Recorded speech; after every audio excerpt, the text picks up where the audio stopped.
दोस्तों, योगी आदित्यनाथ को देश का सबसे पावरफुल मुख्यमंत्री क्यों कहा जा रहा है?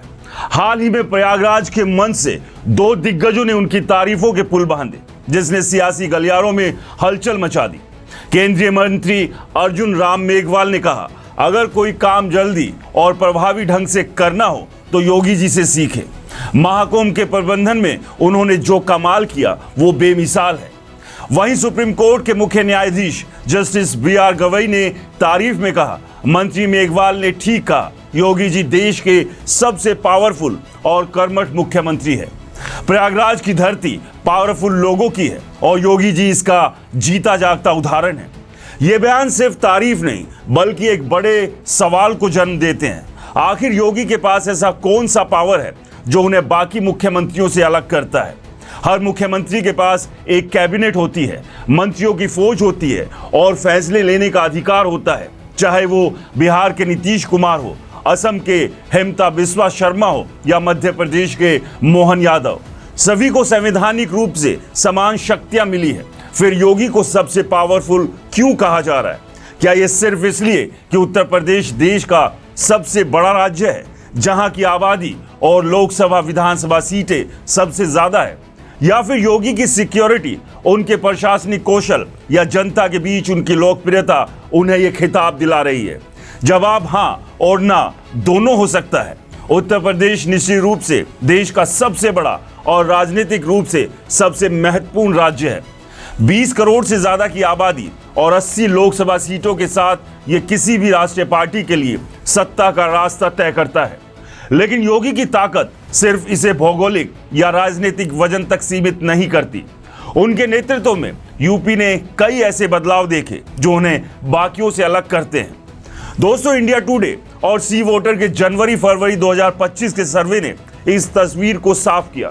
सर्वे में योगी आदित्यनाथ को 35.3% वोट मिले, ममता बनर्जी को 10.6%, एम.के. स्टालिन को 5.2% और चंद्रबाबू नायडू को 5.1%, कहीं ज्यादा। महाराष्ट्र के सीएम को 4%, कर्नाटका के सीएम को 3.5% और मध्य प्रदेश के सीएम को 2.2% वोट मिले। यह आंकड़ा साफ करता है कि बीजेपी हो या गैर बीजेपी शासित राज्य, योगी की लोकप्रियता हर किसी से कहीं आगे है। लोकतंत्र में सबसे बड़ी ताकत जनता की होती है और योगी ने इस ताकत को अपने पक्ष में कर लिया। तो योगी की इस लोकप्रियता का राज क्या है? सबसे पहले उनकी तेज और प्रभावी कार्यशैली। योगी के टेबल पर कोई फाइल लंबे समय तक धूल नहीं खाती, चाहे वो विकास परियोजनाएं हो या कानून व्यवस्था। उनके फैसले तेज और प्रभावी होते हैं। दूसरा, कानून व्यवस्था में क्रांतिकारी बदलाव। पहले यूपी में पुलिस के थाने के चक्कर कटवाने के लिए बदनाम थे। योगी के शासन में पुलिस अब एक्शन मोड में नजर आती है। उनकी बुलडोजर नीति ने अवैध निर्माण और अपराधियों पर ऐसी नकेल कसी कि विरोधी सुप्रीम कोर्ट तक पहुंच गए, लेकिन कोर्ट ने भी इस पर रोक नहीं लगाई। तीसरा, 2025 के महाकुंभ का शानदार प्रबंधन। लाखों करोड़ों श्रद्धालुओं के लिए सुरक्षा, स्वच्छता और सुविधाओं का आयोजन ने यूपी की वैश्विक छवि को नई ऊंचाइयों तक पहुंचाया। योगी की तारीफ सिर्फ उनके समर्थक तक सीमित नहीं है, विपक्षी नेता भी उनकी ताकत को स्वीकार करने को मजबूर है। 2024 के लोकसभा चुनाव के बाद समाजवादी पार्टी के सांसद अफजल अंसारी ने कहा था, मोदी का जादू कम हुआ, लेकिन योगी ने अपनी मेहनत से यूपी में बीजेपी को सीटें दिलाई। यह बयान भले ही विपक्ष की हताशा को दर्शाता हो, लेकिन उसने योगी के प्रभाव को उजागर किया। उनकी कुर्सी को चुनौती देने की कोशिश करने वाले विरोधियों को बार बार बीजेपी हाईकमान से एक ही जवाब मिला, योगी ही रहेंगे। यह उनकी पार्टी के भीतर मजबूत स्थिति को दर्शाता है। CJI justice B R. गवई का बयान, जिसमें उन्होंने योगी को सबसे पावरफुल और कर्मठ बताया, एक और महत्वपूर्ण संदेश देता है। जस्टिस गवई नवंबर 2025 में रिटायर होने वाले हैं और हो सकता है कि रिटायरमेंट के बाद वो इस बयान पर और विस्तार से बोले, लेकिन उनके इस बयान ने विपक्ष, खासकर अखिलेश यादव जैसे नेताओं की नींद उड़ा दी है। योगी की ताकत का असर अब राष्ट्रीय स्तर पर देखने को मिल रहा है।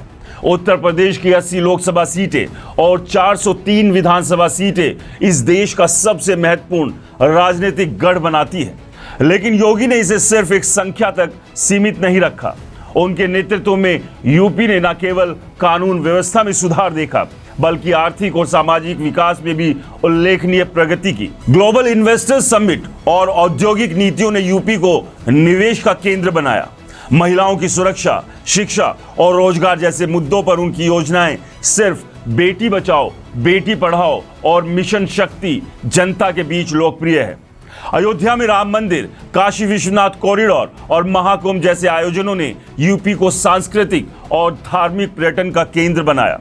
सर्वे के आंकड़े बताते हैं कि योगी की लोकप्रियता का आधार उनकी प्रदर्शन आधारित नेतृत्व, सख्त छवि और पारदर्शी छवि और राष्ट्रीय अपील है। उनकी सांस्कृतिक और धार्मिक पहल ने उन्हें राष्ट्रीय स्तर पर एक मजबूत नेता के रूप में स्थापित किया। लेकिन सवाल यह है कि ये लोकप्रियता उन्हें कहां तक लेकर जाएगी? क्या वो सिर्फ यूपी के पावरफुल सीएम बनकर रहेंगे या भविष्य में भारत की सियासत में कोई नया इतिहास रचेंगे? 2027 के विधानसभा चुनाव में योगी का दबदबा बरकरार रहने की संभावना है। अगर बीजेपी उनकी अगुवाई में तीसरी बार सत्ता में आती है तो ये उनके नेतृत्व को और मजबूत करेगा। कई राजनीतिक विश्लेषक मानते हैं कि योगी की लोकप्रियता और प्रशासनिक क्षमता उन्हें भविष्य में केंद्रीय नेतृत्व के लिए मजबूत दावेदार बना सकती है। विपक्षी नेता जैसे अखिलेश यादव और ममता बनर्जी उनकी इस बढ़ती लोकप्रियता को चुनौती देने की कोशिश कर रहे हैं, लेकिन सर्वे के आंकड़े और जनता का भरोसा योगी के पक्ष में है। कहा जाता है कि जब लोग आपकी तारीफ करने लगे और आप उन तारीफों को पचाकर आगे बढ़ें तो आपकी मंजिल कितनी दूरी रह जाएगी इसका अंदाजा आप खुद नहीं लगा सकते। योगी के साथ भी यही हो रहा है। सीजेआई का बयान, केंद्रीय मंत्री की तारीफ और सर्वे के आंकड़े साबित करते हैं कि योगी न सिर्फ यूपी बल्कि देश के सबसे प्रभावशाली नेताओं में से एक है।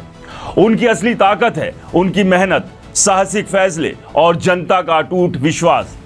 ये तो वक्त ही बताएगा कि योगी की ये लोकप्रियता उन्हें राष्ट्रीय स्तर पर और बड़ी जिम्मेदारी की ओर ले जाएगी या वो यूपी के इस पावर हाउस के रूप में इतिहास रचेंगे। दोस्तों, आपकी राय क्या है? योगी की लोकप्रियता का सबसे बड़ा कारण क्या है? क्या वो भविष्य में राष्ट्रीय स्तर पर बड़ी भूमिका निभा सकते हैं? अपनी राय हमें कमेंट बॉक्स में जरूर बताएं। नमस्कार।